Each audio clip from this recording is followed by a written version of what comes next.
Abalang-abala sa pagsamsam ng mga sinampay si Lola Trining nang humahangos na dumating ang kanyang apo na si Corazon.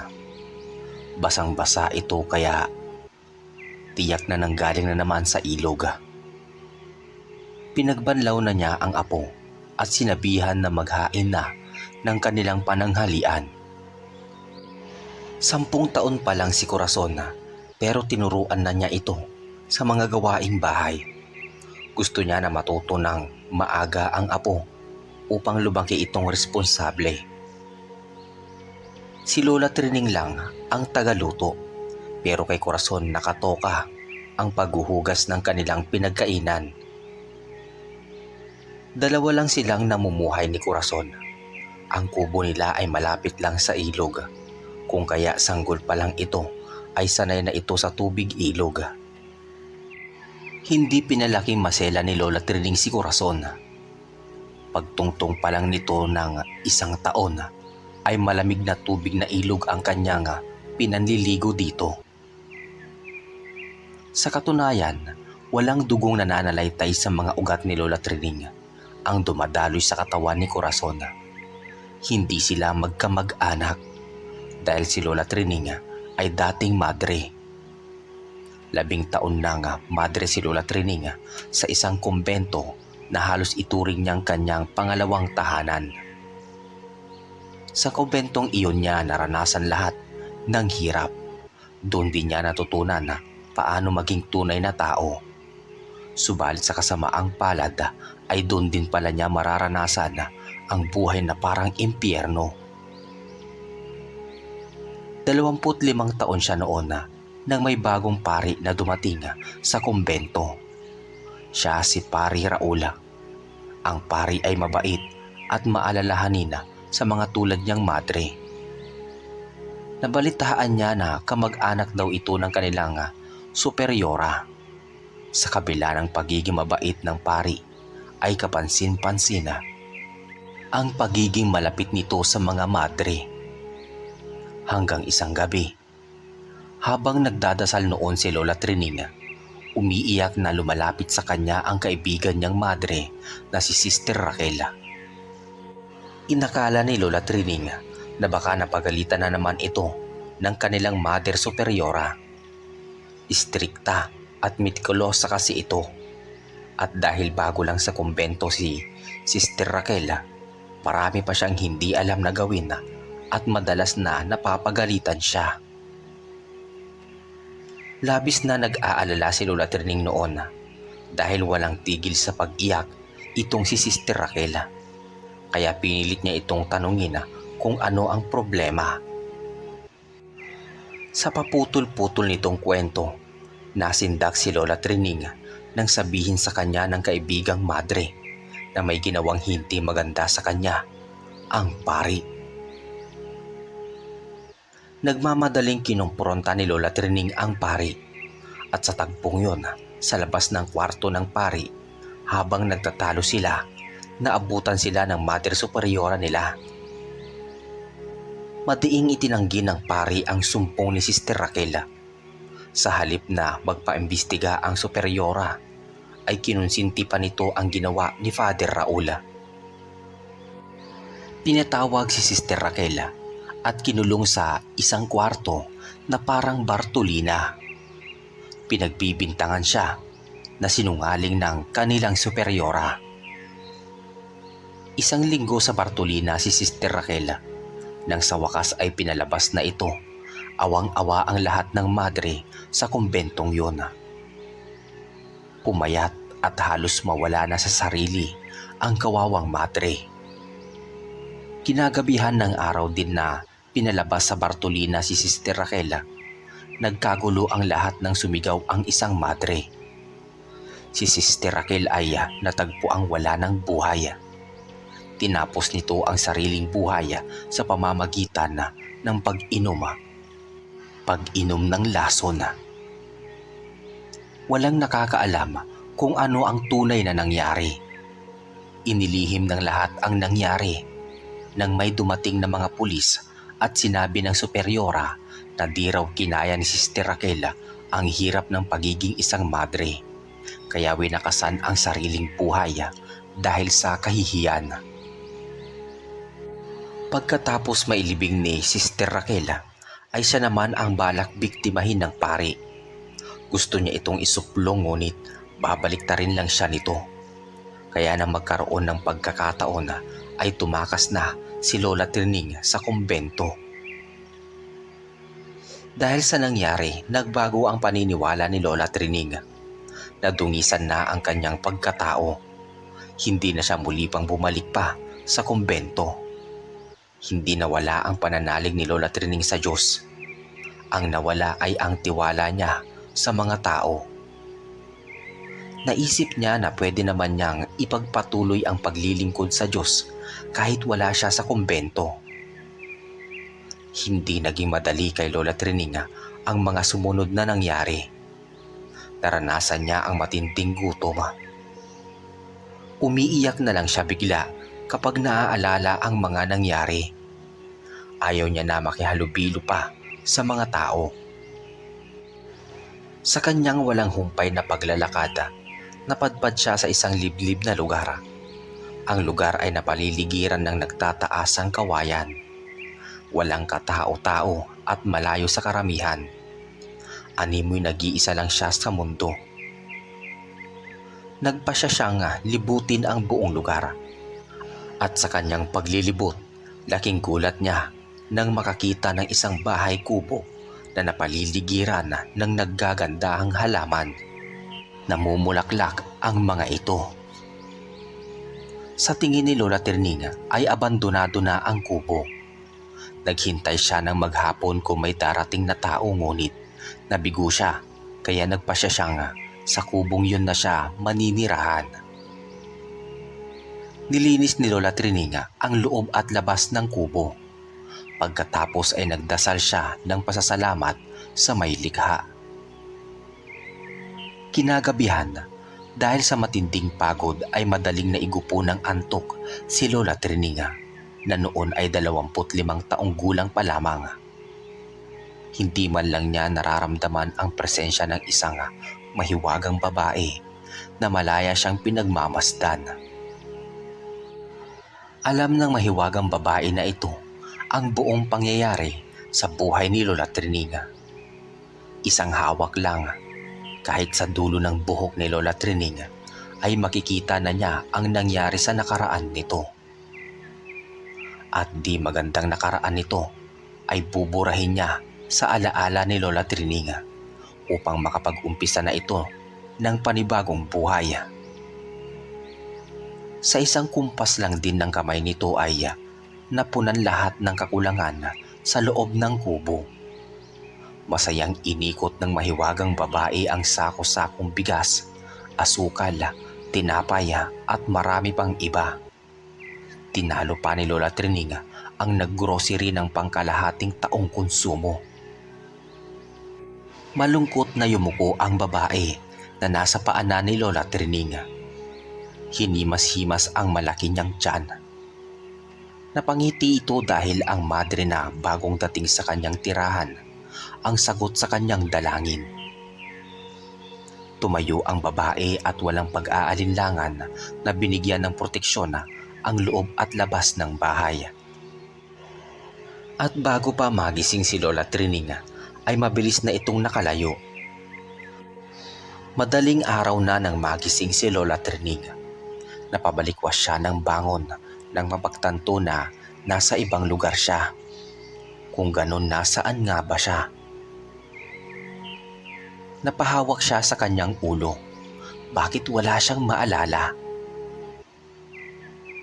Maya-maya pa, tumayo si Lola Trining at nagpalakad-lakad sa loob ng kubo. Noon lang din niya napansin ang 5 sakong bigas at marami pang iba. Saan to nanggaling at bakit wala siyang maalala? Kapag sinusubukang alalahanin ni Lola Trining ang nakaraan, ay sumasakit ang kanyang ulo. Nagningas siya ng apoy sa maliit niyang kusina. Kinuha ang takore, saka nag-init ng tubig. Magkakape siya upang maibsan ang lamig ng madaling araw. saka na lang niya poproblemahin ang kanyang sitwasyon.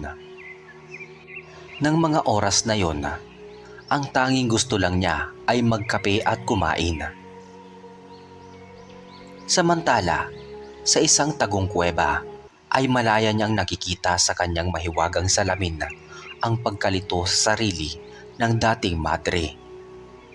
Busilak ang kalooban nito kaya panatag siya na magiging mabuti itong lola sa kanyang isisilang na anak. 25 taon lang ang dating madre, ngunit ang kanyang ipinagbubuntis ay aabutin din ng isa pang 25 taon, doble sa taon at panahon sa mundo ng mga tao. Sapagkat naiiba ang panahon, oras nila sa panahon ng mga tao. Siya si Barwaan, ang itinakwil na babaylan, dahil sa pagkakaroon ng mortal na kasalanan, at ang kasalanang yun ang naging dahilan kung bakit kinailangan niyang mamuhay kasama ang mga tao, sapagkat umibig siya sa isang mortal.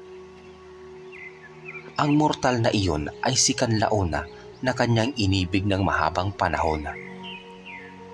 Subalit nang matuklasan ito ng kanyang mga magulang sa kanilang mundo, ay pinatawan nito si Kanlaon ng kamatayan. Siya naman ay itinakwil at itinapon sa mundo kung saan nagmula si Kanlaon. Ang mabuhay sa mundo ni Kanlaon na hindi ito kasama ay isang napakalaking parusa para sa kanya. Naiwan at nakulong ang kaluluwa ni Kanlaon sa kanilang mundo na kung tawagin ay Babalanon. Huli na nang matuklasan ng babaylan na si Barwaan na siya pala ay nagdadalang tao. Nang ipatapon siya at bumagsak sa isang liblib na lugar, ay wala siyang alam sa uri ng pamumuhay sa mundong yon. Mabuti na lang hindi siya tinanggalan ng kapangyarihan ng mga magulang niya, kaya naging madali sa kanya ang mga bagay-bagay. Nagtayo si Barwaan ng isang kubo na kanyang nakita nang siya ay maglibot sa mundo ng mga tao. Napadpad siya sa isang palayan at doon niya nakita ang kubo. May isang pamilyang naninirahan doon, kaya madali niyang nakopya ang itsura ng kubo na kanyang sisilungan. Sa paggawa ng kubo ay hindi gumamit ng kapangyarihan si Barwaan. Gusto niyang pag-aralan ang buhay bilang tao, katulad ng kanyang pinakamamahal na si Kanlaon. Napaiyak si Barwaan habang ginagawa ang kubo. Naalala niya si Kanlaon. Kung kasama lang niya ito sa mga oras na yun, tiyak na wala nang masasaya pa sa kanya. Subalit yun ang kanilang kapalaran. Kaya mahirapan man, tatanggapin niya. Kailangan lumaban, lalo pat binigyan siya ni Kanlaon ng panghabang buhay na alaala. Ang kanilang magiging supling, ang kanyang magiging alaala habang buhay. Balik tanawa. Walang magawa ng mga sandaling yon si Barwaan sa kanilang mundo. Napagalitan siya ng kanyang mga magulang dahil hindi niya nagampanan na maayos ang pagsupil sa katigasan ng ulo ng kanyang nakababatang kapatid na si Banlaya.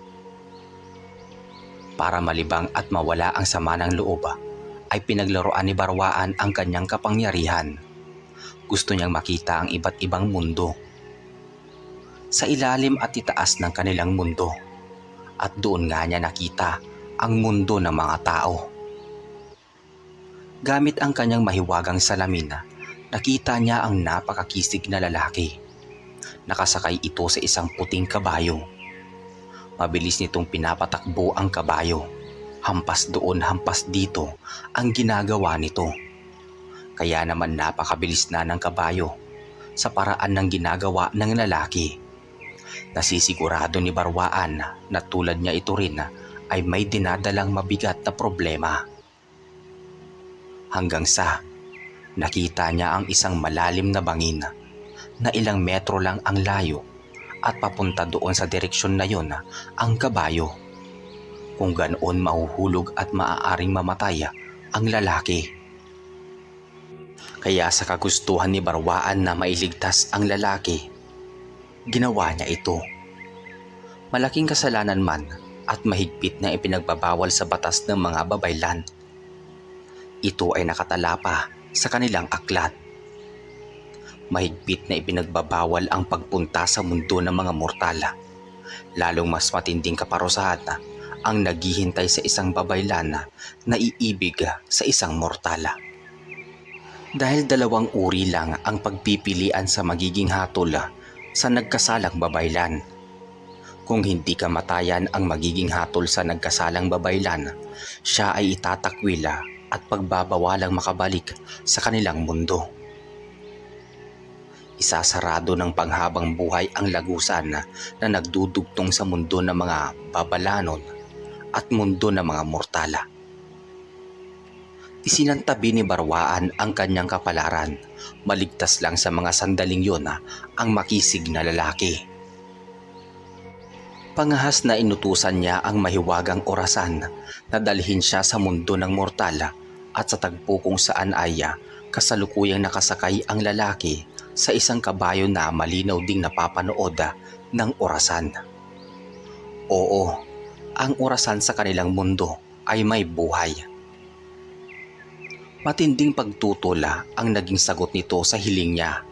Subalit ng pagbantaan niya itong tatapusin ang buhay ay wala na itong nagawa pa. Kitang-kita ni Barwaan ang paglutang ng puting kabayo sa ere. Pabulusok pa ibaba sa malalim na bangina. Hindi nakaligtas sa kanyang paningin ang mapait na pagngiti ng lalaki at ang pagpatak ng luha sa nakapikit na mga mata. Kung ganon, planado ng lalaki ito. Tatapusin niya ang sariling buhay. Bago pa lumagapak sa ibaba at magkanda bali-bali ang buto ng lalaki, ay mabilis nang sinalo ni Barwaan ang katawan nito. Maging ang kabayo nito ay mabilis niyang naibalik sa taas ng bangina na para bang hindi ito nahulog sa bangina. Maingat niyang inilapag sa batuhan ang katawan ng nakapikit pang lalaki. Malaya niyang napagmasdan ang napakaamo nitong pagmumuka.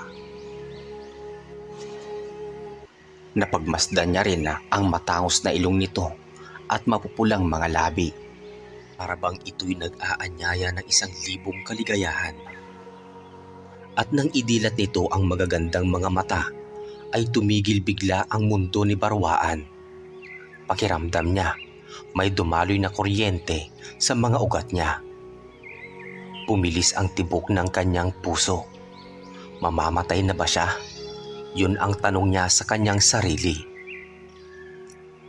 Sino ka? Bakit mo pinakailaman ang buhay ko? Wika ng lalaki.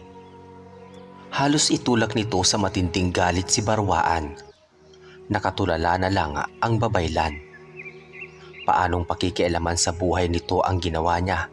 Iiniligtas nga niya ang buhay nito. Nakasimangot na tumayo si Barwaan.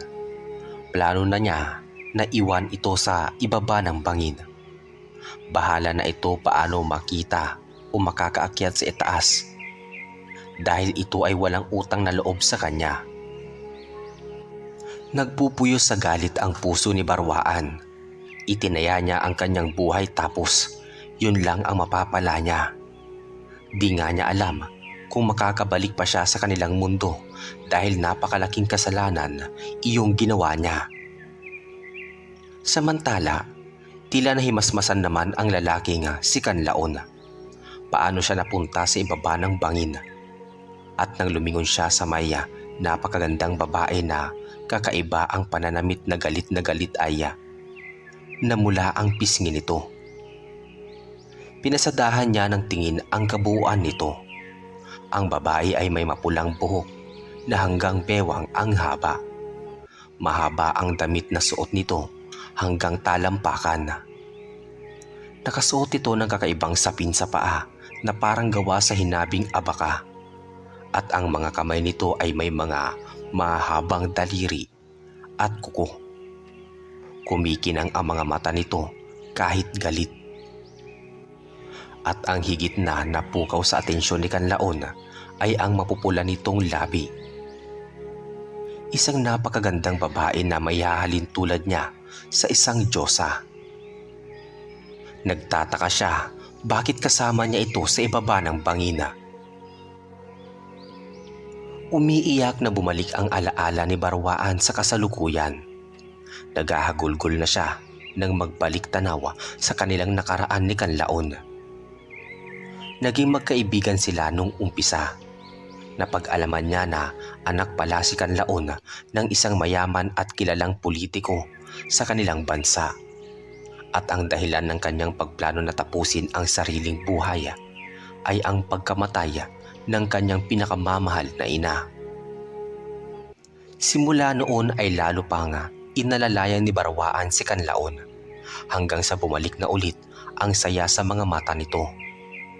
Kinalaunan ay nahulog ang loob nila sa isa't isa hanggang sa paulit-ulit silang nakalimot at lahat ng yun ay nakatala sa kanilang mundo. Sa mundo ng mga babalanon. Nang bumalik siya sa mundo nila, ay naghintay na sa kanya ang lahat. Galit na galit ang mga magulang niya. Umiiyak naman ang mga kapatid niya dahil alam ng mga to ang batas sa kanila at ang magiging kaparusahan sa kanya. Dahil sa matinding galit ng kanyang ama at sa kahihiyang ipinigay niya sa kanilang mundo, ang kamatayan na ipinarusa sa kanya ng kanilang Diyos na si Bargo ay kamatayan. Nakaluhod ang kanyang ina sa Diyos nila na huwag silang papatayin, na itapon na lang siya sa mundo ng mga mortal. Dahil sa pakiusap ng kanyang mahal na ina ay lumuha ng walang humpay si Barwaan. Pinakatitigan na niyang mabuti ang mukha ng kanyang mga magulang at kapatid. Dahil batid niya na sa oras na ipatapon siya sa labas ng kanilang mundo ay hindi na niya muli pang makikita ang kanyang pamilya. Isang nakakawasak ng puso at gusto na rin niyang mamatay ang naging kapalit ng buhay niya. Buhay niya at malaya pa rin mabubuhay sa mundo ng mga mortal o buhay ng lalaking kanyang mahal. Sa isang kisap mata ay nasa harapan na nila si Kanlaon. Gulat na gulat si Kanlaon nang makita siya na nagtatanong ng mga mata. Palapit na sa kanya ito para yakapin siya, ngunit bigla itong lumutang sa ere. Takot na takot si Kanlaon nang sabihin ng kanilang Diyos na si Barwaan ay hindi tao, na siya ay isang babaylan. Hindi na muli pang nakapagsalita si Kanlaon. Kitang-kita ni Barwaan nang humiwalay ang kaluluwa nito sa katawan. Nanatiling nakalutang ang katawan nito hanggang unti-unting naging abo. At ang umiiyak nitong kaluluwa ay kinuha ng kanilang tagatala ng kamatayan. At ito ay ikinulong sa isang maliit na mundo na siya lang ang naroon. Sa isang iglap ay lumagapak na ang katawan ni Barwaan sa isang liblib na lugar kung saan siya namuhay ng mag-isa sa gitna ng matinding pighati at kalungkutan. Hanggang unti-unti na siyang nasanay mamuhay mag-isa. At sa kanyang pag-iisa, napag-alaman niya na nagbunga ang kanilang pag-iibigan ni Kanlaon. May buhay na pumipintig sa kanyang sinapupunan, subalit ang kanyang tuwa ay napalitan ng takot sapagkat hindi maaaring magtagal sa kanya ang kanyang anak. Dahil sa oras na malaman ito at makita ng kanilang Diyos, ito ay kukuhain sa kanya at hindi na niya makikita pa ang kanyang anak. Kaya bago niya isilang ang kanyang anak, naghanap na siya ng taong may mabuting puso na kukup-kup dito. Mabilis tumanda ang mga tao, hindi tulad niya, na ang bawat segundo ng buhay niya ay katumbas ng isang taon sa buhay ng mga tao.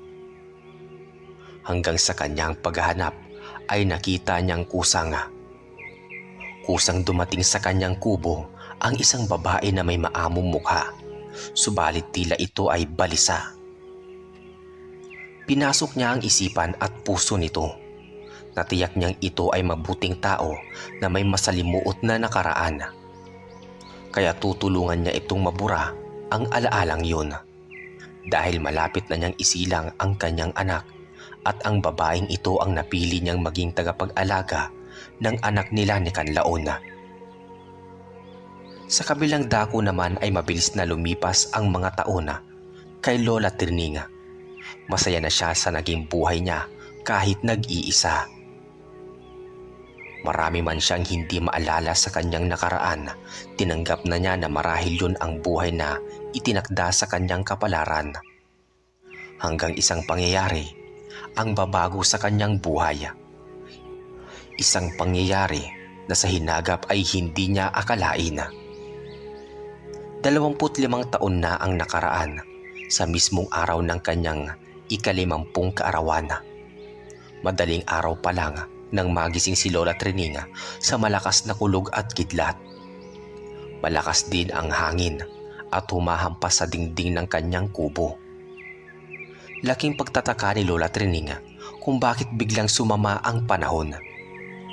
Binuksan niya ang bintana at nakita naman niya na maraming bituin sa langit at kakaiba talaga ang nangyayari sa mga oras na yun. Muli niyang isinarado ang bintana at piniling bumalik sa kanyang higaan.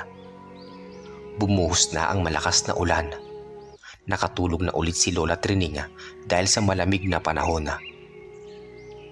Samantala, sa kuweba kung saan naroon ang babaylan na si Barwaan, ay namimilipit ito sa sobrang sakit ng kanyang tiyan.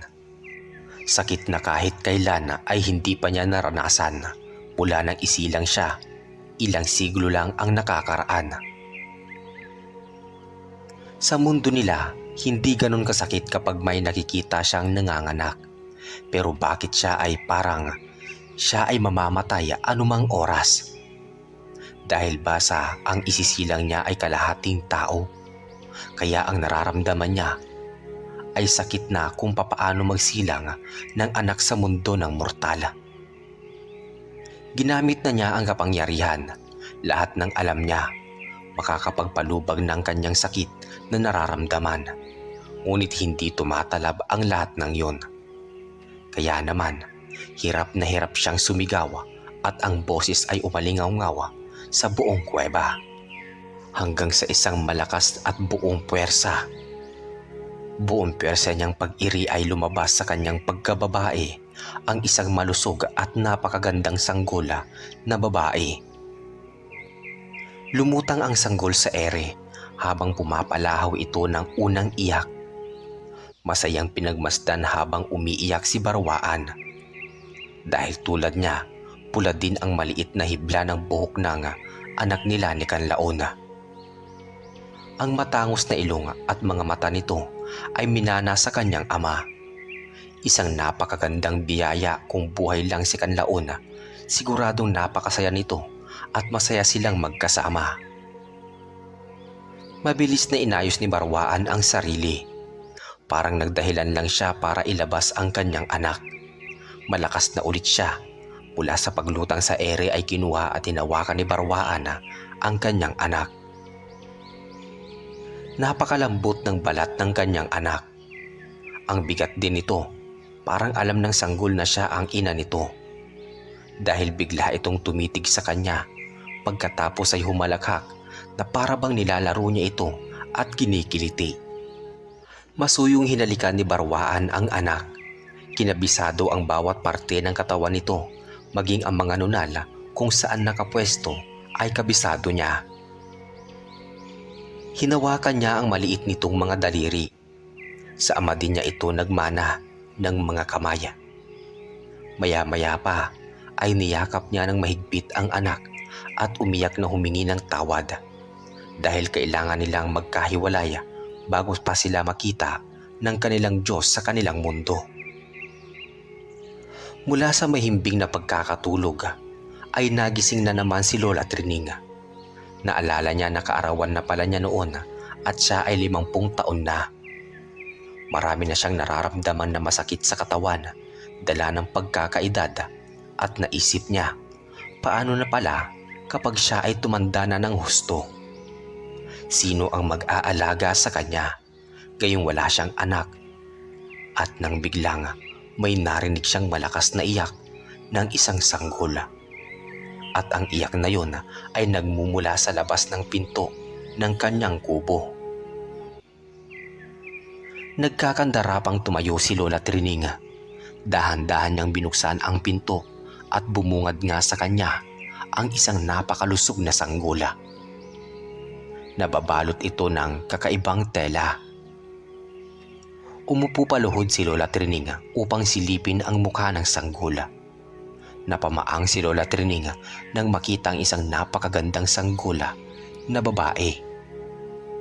Kakaiba ang itsura nito, maging ang kulay na pula nitong buhok ay nagpamangha sa kanya. Nagpalinga-linga muna si Lola Trining, baka nasa paligid lang ang magulang ng sanggola, ngunit bigo siyang makita ang mga to. Dahan-dahan niyang kinalong ang sanggola at hinele-hele. Nakapagtataka man kung paanong may isang sanggol na nasa pintuan ng kanyang kubo, kung saan ito nanggaling o sino ang nagdala nito sa kanya. Inisip na lang niya na isa itong himala at napakalaking biyaya. Inilapag niya sa kanyang papag ang sanggola. Natatarantang naghanap ng pwede nitong maging lampin. Pagkatapos ay maingat niya itong kinumutan. Pinagmasdan niyang mabuti ang sanggola. Namalayan na lang ni Lola Trining na napakaswerte niya. Nadininig ang kanyang panalangin. Ngayon ay mayroon na siyang makakasama sa buhay. Dahil hindi ko alam ang pangalan mo, Apo, bibigyan kita ng pangalang Corazon.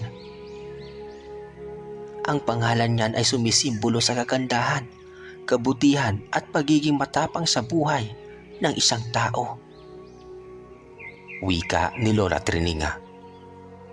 Dahil nakalimutan ni Lola Trining na isarado ang pintuan ng kubo, kitang-kita ni Barwaan at dinig na dinig ang pagmamahal at kasiyahan sa mukha ni Lola Trining. Hindi nga siya nagkamali ng pagpili sa magiging pangalawang ina ng kanyang anak na may pangalang Corazon. Masayang umalis si Barwaan upang bumalik sa kuweba. Lumipas ang mga taon. Lumaking malambing, mabait, masunurin at pilya ang batang si Corazon.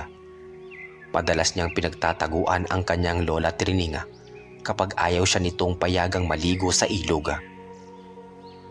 Mahal na mahal niya ang kanyang lola. Kahit galit ito sa kanya kapag nakakagawa siya ng mali, ay hindi siya nakakatikim ng palo dito. Kukuhain lang nito ang isang sanga ng puno at gagawing panakot sa kanya. Simple lang ang kanilang buhay pero sagana naman siya sa pagmamahal ng kanyang lola. Nakapagtataka lang, palagi silang maraming pagkain at kapag nagkakasakit siya, madali lang siyang gumaling. Parang may magic ang mga kamay ng kanyang lola. Marunong na rin siyang maghugas ng pinagkainan, maglaba, maglinis sa loob ng bahay ng kanilang kubo. Ang paborito niyang puntahan ay ilog. Walang kamalay-malay ang kanyang lola na kaya gusto niya sa ilog dahil may nakakalaro siya doon. Isang babaeng tulad niya ay may mapulang buhok. Maganda at tuwang-tuwa siya dito dahil maraming kakaiba itong ipinapakita sa kanya. Tinuturuan siya nito ng kakaibang kilos at paggamit ng magic na sinasabi nito sa kanya. Subalit may oras lang ang pagpapakita sa kanya ng kanyang kaibigan. Sa umaga lang ito pwede magpakita sa kanya. Bago sumapit ang tanghalian ay bigla na lang itong nawawala. Paminsan-minsan ay dinadala siya nito sa iba't ibang lugar na hindi pa niya napupuntahan. Kaya naman libang na libang siya sa ilog. Sa kabilang banda naman, nagpapatay mali siya lang si Lola Trining, pero alam niya na kakaibang bata ang kanyang apo. dahil siya ang nagpalaki dito kaya saksi siya sa mga kakatuwang kilos nito. Sanggol pa lang ay marunong na itong umupo mag-isa. Nakakatalon na rin ito at nakakalutang mag-isa sa ere. Noong una ay nawindang siya at natakot, ngunit nang lumaon ay nasanay na siya. Habang lumalaki si Corazon, inihanda na ni Lola Trining ang kanyang sarili sa mga posible pang pagbabago sa kilos ng kanyang pinakamamahal na apo. Ang katwiran ni Lola Trining, basta hindi masama o hindi makakasama sa kanyang apo ang mga ginagawa nito, ay hahayaan lang niya ito. Dahil naniniwala siya na balang araw ay malalaman din niya ang tunay nitong pagkatao. Maraming beses nang nanaginip si Lola Trining ng kakaiba. Isang lugar ng mga makapangyarihang nilalang ang mga naninirahan doon. Subalit sa paulit-ulit na senaryong yun, may isang senaryo na hindi niya makakalimutan. Ang nakita niya ay isang lalaki na nakakulong sa isang bilog na mundo, habang malungkot itong nakatanaw sa kawalan. Sa pag-iisa ni Lola Trining dahil wala naman ang kanyang apo, pilit niyang inaalala ang mukha ng lalaki na nasa panaginip niya. Hindi niya ito kilala at hindi pa nakita, ngunit may isang pagkakataon sa kanyang panaginip na nakita niya ang kabuuan ng mukha nito. Ang mga mata nito ay kawangis ng magagandang mata ng kanyang apong si Corazon. Nag-umpisa nang mag-alala si Lola Trining. Paano kapag dumating na yung panahon na dumating ang tunay na mga magulang ni Corazon? Paano kapag kinuha sa kanya ng mga ito ang kanyang apo? Ikamamatay niya pang nangyari yun. Namalayan na lang niya na pasana ng luha ang kanyang mga mata. Kapag natutulog sa gabi ang kanyang apo, ay tahimik niya itong pinapaypayan ni halos ayaw niyang may lamok man lang na dumapo rito. Palagi niya itong pinagdarasal na sana palagi itong ligtas at malusog. May mga pagkakataon na nag-aalala si Lola Trining. Paano kapag tumanda na siya at mawala? Paano na ang kanyang apo? Tapos mauuwi lang sa hagulgol kapag ganun ang nangyari. Magugulat na lang siya na nakayakap na sa kanya si Corazon. Parang nababasa nito ang nasa isip niya at nararamdaman ang mga pag-aalala niya. Matuling lumipas pa ang mga taon, ganap ng dalaga ang 17 taong gulang na si Corazon. Lumaki itong napakagandang dalaga. Isang kagandahang tanging sa isang Diyosa lang pwedeng ihahalin tulad. Napakabait nito sa kanyang lola. Halos ayaw na ayaw niya itong pagtrabahuin pa. Kaya naman lumipas ang mga taon sa buhay ng dating madre na masasabi niyang siya ay nabuhay na may dangal at silbi dahil napalaki niya ng maayos ang kanyang apo. Lantaran na kung gamitin ni Corazon ang kanyang kakayahan na namana sa kanyang inang si Barwaan. Gamit ang kanyang kapangyarihan ay naipapasyal niya ang kanyang lola kung saan-saang lugar, hanggang sa makarating sila sa isang syudad kung saan ay marami silang taong nakakasalamuha. Maraming alaala ang nabura sa isipan ni Lola Trining, katulad na lamang ang minsang mapunta sila sa isang simbahan. May tumawag sa kanya, isang matandang madre, at tinawag siya nito sa kanyang pangalan. Dati daw niya itong kasama sa kumbento, ngunit wala siyang maalala. Kapag nasa syudad sila, nagsusuot si Corazon ng makapal na abaya upang itago ang kanyang pulang buhok at napakagandang muka. Baka magkagulo ang mga tao dahil kakaiba talaga ang kanyang kagandahan. Ginagawa nila ang mga normal na ginagawa ng mga tao. Ang pagkain sa iba't ibang kainan, pamamasyal at pamimili ng iba't ibang klase ng magagandang damit. Kaya kapag nakikita si Lola Trining ng mga tao, inaakala ng mga ito na silang dalawa ay maglolang mayayaman. Wala silang alam na sa isang kubo lang sila nakatira. Sinusunod lamang ni Corazon ang utos sa kanya ng kanyang kaibigan na may mapula ding buhok. Mga ginto ang binibigay nito sa kanya, kaya nakakapamuhay silang maglola ng maayos at komportable. Sa kabila ng lahat ng kanilang tinatamasa, hindi nila naisip na iwanan ang kanilang kubo. Dahil para kay Lola Trining, ang kubo na yon ang pinakamahalaga sa lahat. Doon na siya tumanda at doon din lumaki at nagkaisip ang kanyang pinakamamahal na apong si Corazon. Subalit, tulad nga ng kasabihan, walang perpektong tao at buhay. Darating ang matinding pagsubok sa kanilang buhay. Dahil si Corazon ay natutong umibig sa isang binata na taga-syudad. Ang lalaki ay isang doktor na kanyang nakilala nang ito ay maaksidente sa sinasakyang kotse. Iniligtas ito ni Corazon. Tulad ng nangyari ilang dekada na ang nakakaraan, umibig at humanga agad si Corazon sa unang pagkikita pa lang sa doktor na si Bernard. Subalit may pag-aalinlangan si Corazon kapag umiral sa kanya ang pagiging tao. Naguguluhan siya dahil nang lumaon ay nagkaibigan sila ng doktora. Subalit matapobre ang mga magulang nito. Bagay na ikinabahala ni Corazon dahil isa lang siyang apo ng mahirap. Umiiyak na humingi ng tawad si Corazon sa kanyang Lola Trining. Nag-umpisa na sa pagpapakawala ng kanyang kumpiyansa sa pagiging mahirap nila. Hinaplos-haplos ni Lola Trining ang mahahabang buhok ng kanyang apo. Niyakap ito ng napakahigpit at nagsalita. "Mahal kong apo, mahal na mahal kita. Handa kong ialay ang aking buhay para sa ikakasaya mo. Patawad apo, pagmamahal lang ang tanging yaman na maaari kong ibinigay sa iyo." Wasak ang puso na wika ni Lola Trining. Umiiyak at humahagulgol si Barwaan sa nangyayari sa kanyang anak. Nakikita niya ang paghihinagpis ng lola nito. Naulit ang kwento nila ni Canlaona sa buhay ng kanilang anak.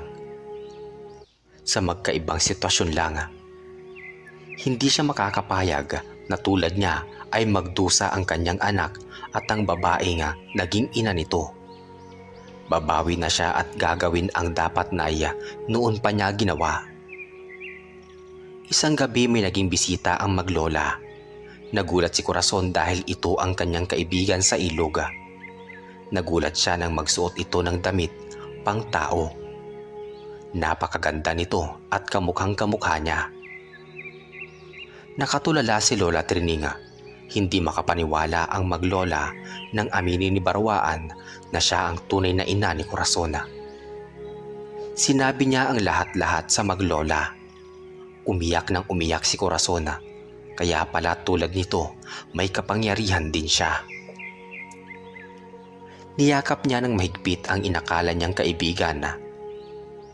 Sa pakikipaglaro pala nito sa kanya, ay palihim nitong ginagampanan ang pagiging ina.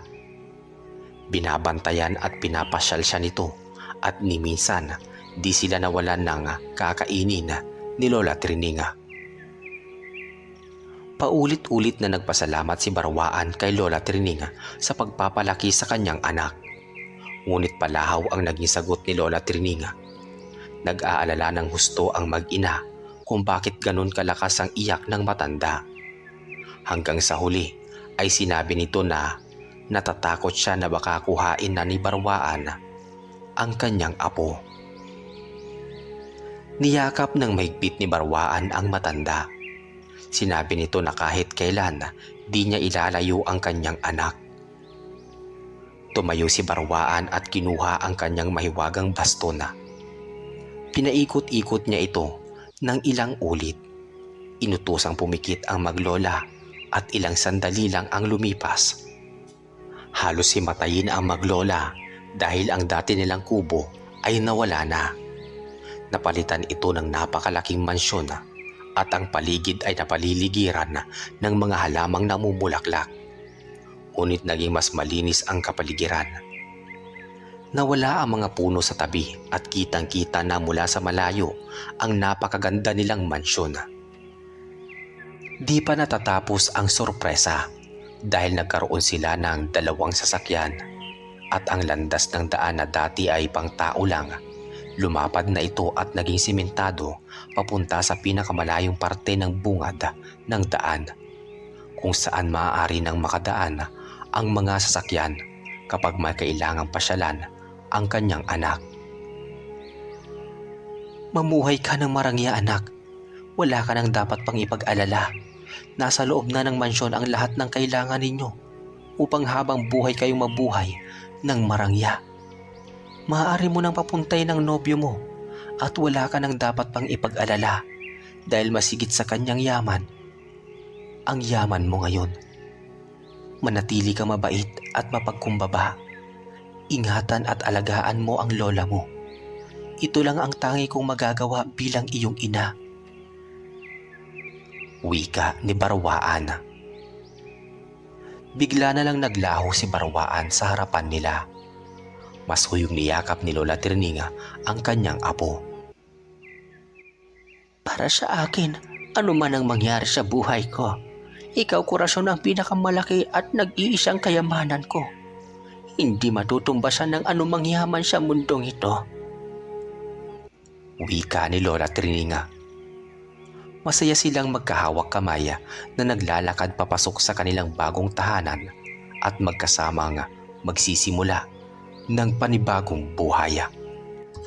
Di nga naglaon, nagkatuluyan ang apo ni Lola Trininga at ang doktora. Dahil napag-alaman ng pamilya nito na mas higit pa ang yamang taglaya ng apo ni Lola Trininga, ang anak ng babaylan.